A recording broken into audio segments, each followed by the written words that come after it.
We are Onyx Imaging. We are the highest rated and most reviewed printer service center in Oklahoma. Hi, my name is John with Onyx Imaging. Today we're going to take a look at this Brother MFC L2717 printer, and we're going to show you how to replace the toner. So if you've been getting a replace toner warning, we're going to show you how to get that taken care of. It's a very simple process. So you want to start off by making sure that your printer is turned on. And then what we're going to do is we're going to need to lower this front cover here. So on the front sides, on each side of it, there's going to be a little finger notch.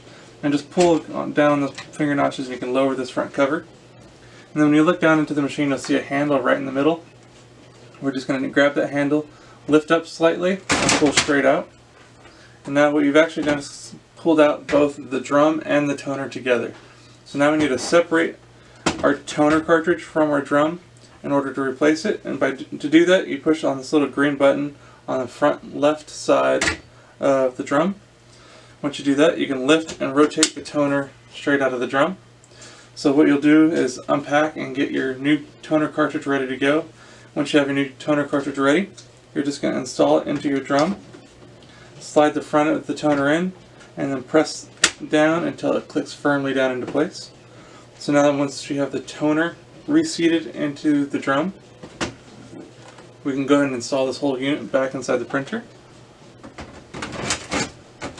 Press firmly back in place, make sure it's seated all the way across. Go ahead and close that front cover. It'll give the printer a second to initialize. And once it's done initializing, it'll realize that there's a new toner cartridge in there. And there you go, our error code's gone away, and you have a brand new toner cartridge inside the printer. So if you have any questions or concerns, please feel free to reach out to Onyx. We'd be glad to help you out with those. Also, if there's any way we can help supply you with any of your office supplies or printer supply needs, please let us know. I'd love to help supply this for you as well. Other than that, we have a great day and you're back up and printing. Thank you. Thank you for watching. If you're interested in how you can receive free labor on all of your service calls, as well as how to qualify for free printer upgrades, contact us today. We are here for all of your printer and office supply needs.